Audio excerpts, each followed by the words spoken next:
Welcome to Between Authors. I am your host, author Adrian Lopez. If you enjoy this episode, please like and leave a comment down below.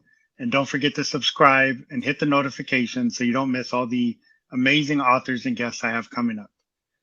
What is it that excites us as a reader? It's finding that author or book you may never have heard of or seen, sort of the treasure hunt as a reader. The goal for my podcast is to bring you those authors or books that you may never have heard of or seen, but may have been the treasure you have been searching for all along. Today on episode 3, I have our special guest, which is the man, the myth, the legend himself, author Gregory Alexander Sharp. We're going to learn a little bit more about him, what he's published, what he's working on, and what his plans are for the future. Welcome to the show, Greg. Hey, Adrian, thank you ever so much for that. The man, the myth, the legend, that's me through and through. Thank you. Absolutely. So why don't you introduce yourself to the viewers a little bit, give them a little background history about, what you enjoy, what you like, who you are. Sure. Well, thank you.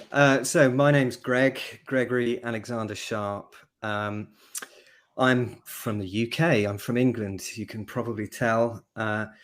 Born in 1970, I'm vintage 1970, grew up in the 70s and 80s, and was influenced by all the sort of popular culture that happened in those times, but also the popular culture of my parents and their generation that came before. I love sport. I grew up watching Manchester United losing all the time. Football, soccer in the UK until I was in my early 20s, and then they started winning everything, and now they don't win anymore again. So there's been a little bit of a curve there. I love rugby union. I'm a huge fan of England at rugby union. I enjoy watching the cricket.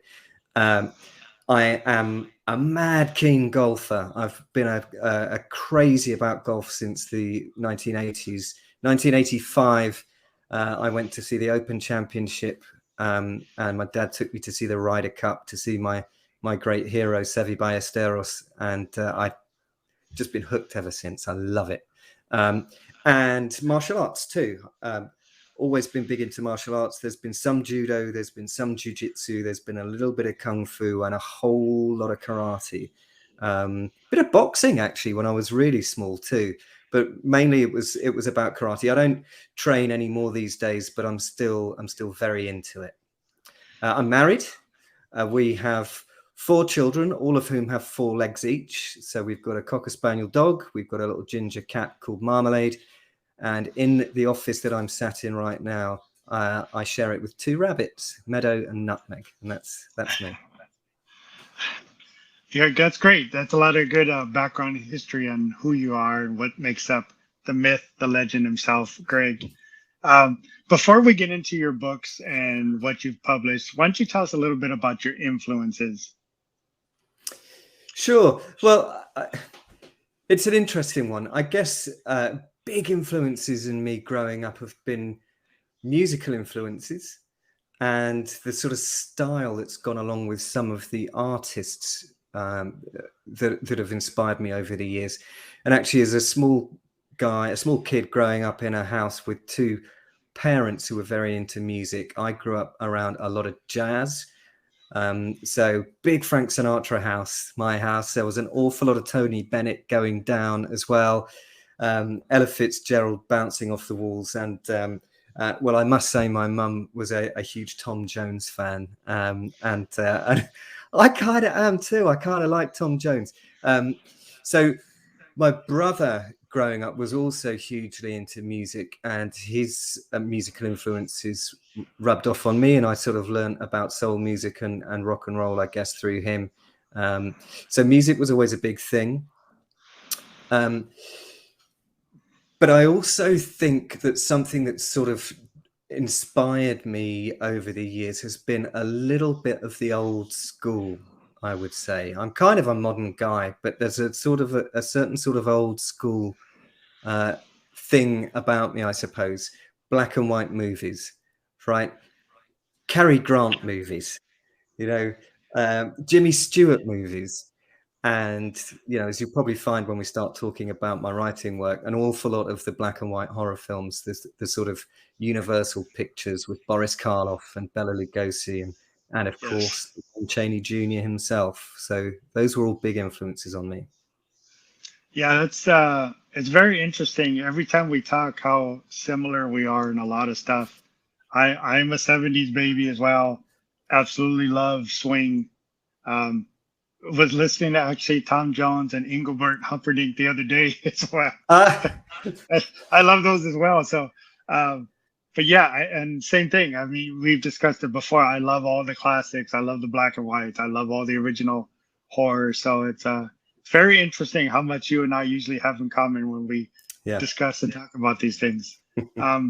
So let's talk about your first book, Il Lupo. Why don't you give as little or as much as you want to the viewers in terms of what it's about and the story in general.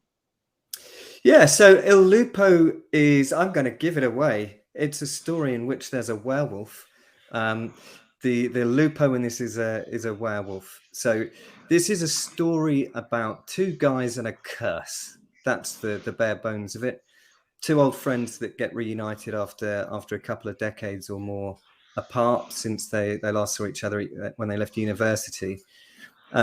It's a story about grief.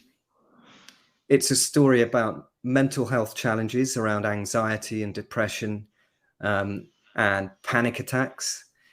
And these two guys come together. One of them is suffering after the loss of his father, and the other is unaware of how much his world has shrunk since the breakdown of his marriage, and coming out of his shell when he hooks up with this old friend of his again is very destabilizing for him. And the two of these guys find life to be quite difficult. Well, what could make matters worse might be if they encounter somebody who has a penchant for passing on the curse of the werewolf. And well, what do you know? That's exactly what happens. So it turns into a lot of an adventure, but it also deals quite sensitively with some pretty serious modern day human interest issues. Yeah, that sounds great. I have your book. I want to read it. I haven't because, I'm still writing or editing mine, and I'm trying to stay away from anything werewolf related as I do this. So I do have it. I've been excited to read it, and as soon as I really get all my editing done, I'm definitely going to dig into it. Let me ask you a couple of questions in regards to the book in general. What was your favorite scene in the book? Well, my favorite scene is set in what I like to call the ancient cobbled streets of Pompeii. A big chunk of this book is set in the Campania region of Italy, and one of the main characters is from that part of the world. He's been away for many, many years, and he comes back again. And something he used to like to do as a kid was go to the ancient Roman ruins at midnight and walk barefoot on the streets and drink a little wine and soak it all up. And he decides to do that one last time before he leaves the region. And well, there's more waiting for him than memories on those ancient cobbled streets. Let's just put it that way. So the scene takes, I think, some unexpected turns. There's a couple of twists thrown in for good measure in that scene as well. It's quite an extensive scene, and it winds up and it builds up and it becomes something quite explosive. And I had an absolute ball writing that. I really enjoyed it, and reading it back, when I was proofreading, I got a real thrill out of it. And I've walked those streets myself as a tourist, right? So I've been there, and that was part of the inspiration for that scene. I guess I got a real kick out of that one. That sounds great. I'm looking forward to reading that when I finally get a chance to dig in there. So on the opposite end, what was the hardest scene to write? Yeah. Well, can I give you two quick answers to that? Yeah. One of the hardest scenes to write was there's a scene fairly early in the piece where the main protagonist, Charlie Mortimer, has a panic attack. And it's the first panic attack he has in his life. And he has no idea what's going on. And I wrote that straight from personal experience. So when I was a young man, my older brother passed away when he was 25 and I was just 22. And I suffered with a lot of grief at that time in my life, and I became quite depressed and very anxious, and I started to suffer with agoraphobia and panic attacks, and they were incredibly frightening and really, really, really debilitating. And I kind of poured it all out onto those pages when Charlie Mortimer had his first ever panic attack. So it was difficult because I had to kind of reach quite a long way inside and grab hold of something that had hurt me in the past, and reconnect to it, to make it as real as possible. So that was quite a difficult, it was also quite cathartic, don't get me wrong, but it was quite a difficult thing to do. But from a different perspective, there's a scene in which the main baddie, Telemaco Russo, his son Alessandro, comes into the story at one point, and he finds himself face to face with our heroes and this merry band of friends that they gather together to try and sort things out, and they find themselves at the wrong end of a gun, literally staring down the barrel of a gun, and I kind of backed them into a corner, and it was, how am I going to get these guys out of here without it just being unlikely? Right. Yeah. Oh, and then somehow they all got away and they were fine. Well, I managed to pull it off. And it was one of those moments. I've described this on another podcast, but I've never actually said which scene was the first time this ever happened to me. When I completed writing this scene, I stood out of this very chair that I'm sat in right now, and I punched the air. It was like, I've done it. They've got away with that. And it makes sense. And, yeah, it wasn't easy to do, but I thoroughly enjoyed doing it. Yeah, I mean, those are actually two perfect examples, because one of them is, a lot of writers, I think, take that spot where they write from something that's like experience or something that was a pain or a traumatic experience, and that'll come out on the page. That'll come out so genuine to the reader. But is it easy for the writer? Absolutely not. And exactly, that one scene where you wrote and you go, I didn't even know I had that in me, but I was able to do it. And just the elation, the celebration of, I did it, it worked. Those are two great examples there. I really appreciate that, Greg. In terms of the book in general, I know you have a love for the genre and the characters in general, but what kind of research did you do for the book? An entire childhood of watching Lon Chaney Jr. movies kind of helped.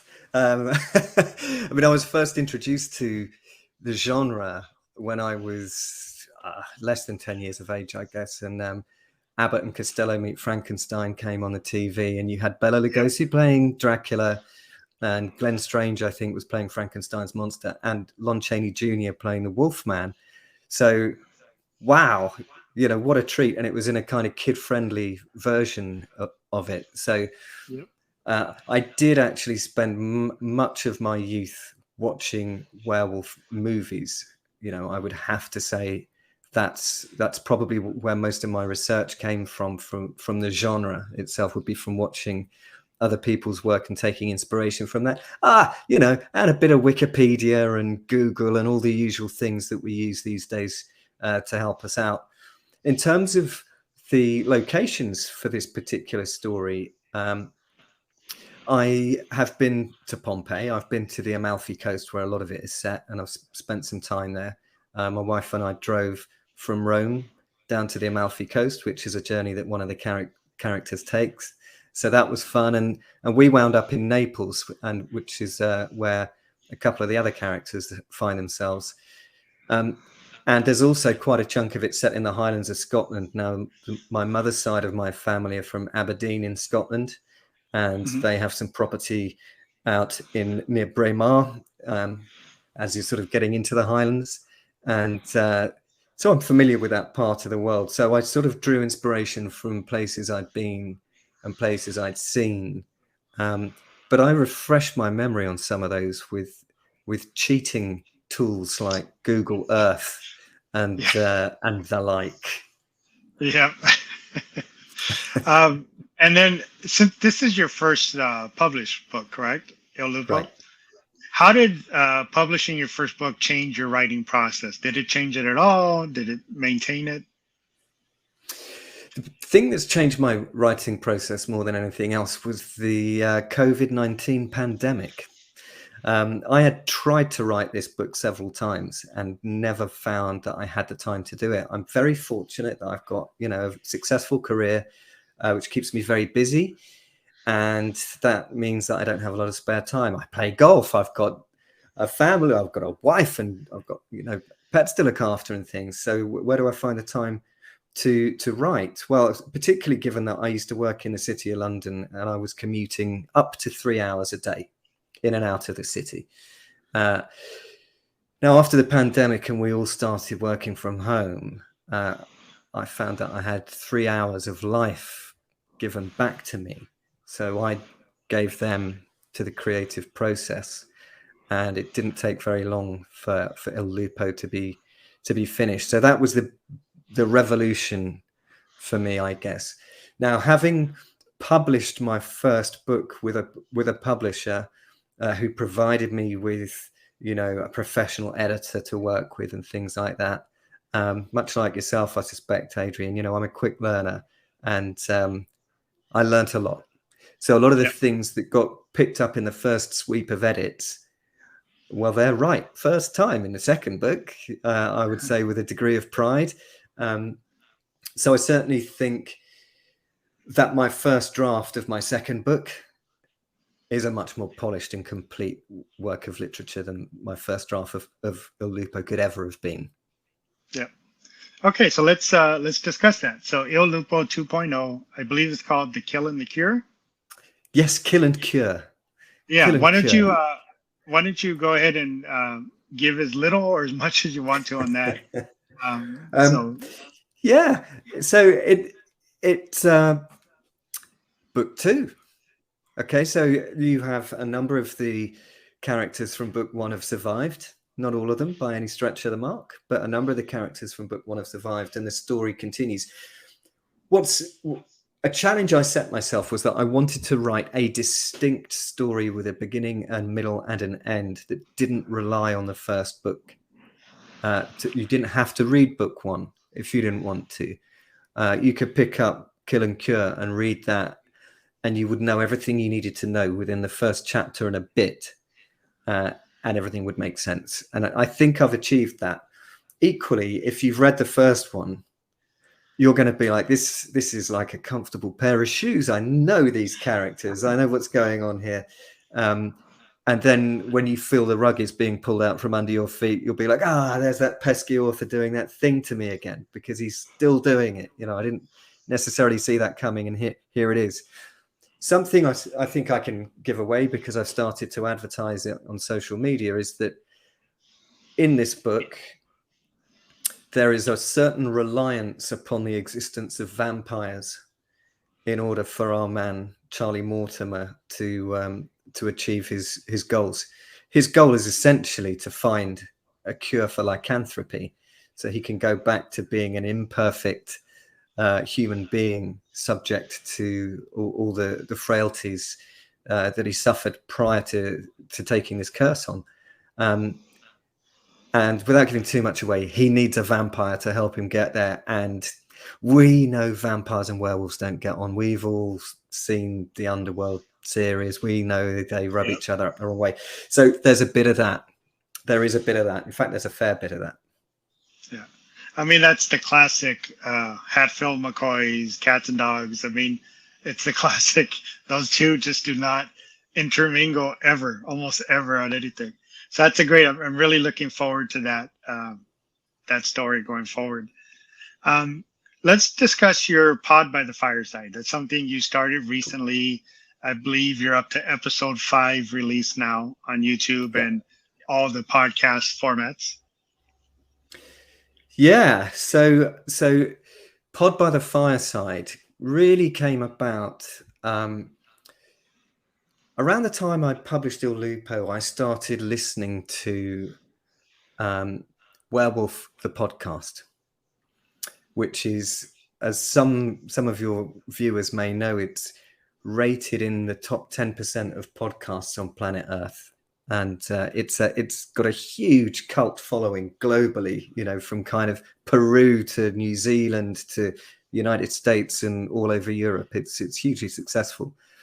Now, I was out walking with my dog Branston one morning, and on Twitter, I saw at a werewolf's story posting about the podcast, and I messaged that account and said, I'm out walking my dog, and I've just been listening to your podcast, and I've been laughing my socks off, and people have been staring at me thinking, what the hell's that weirdo laughing at, you know? And I thought, well, I can't tell you because it's, you know, pretty horrific stuff. It's horror with a lot of laughs thrown in.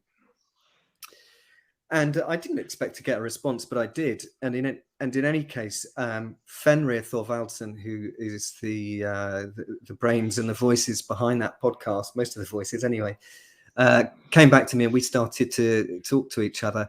And he offered me the opportunity to introduce one of my characters from Il Lupo onto his podcast. So his podcast is essentially a serial drama.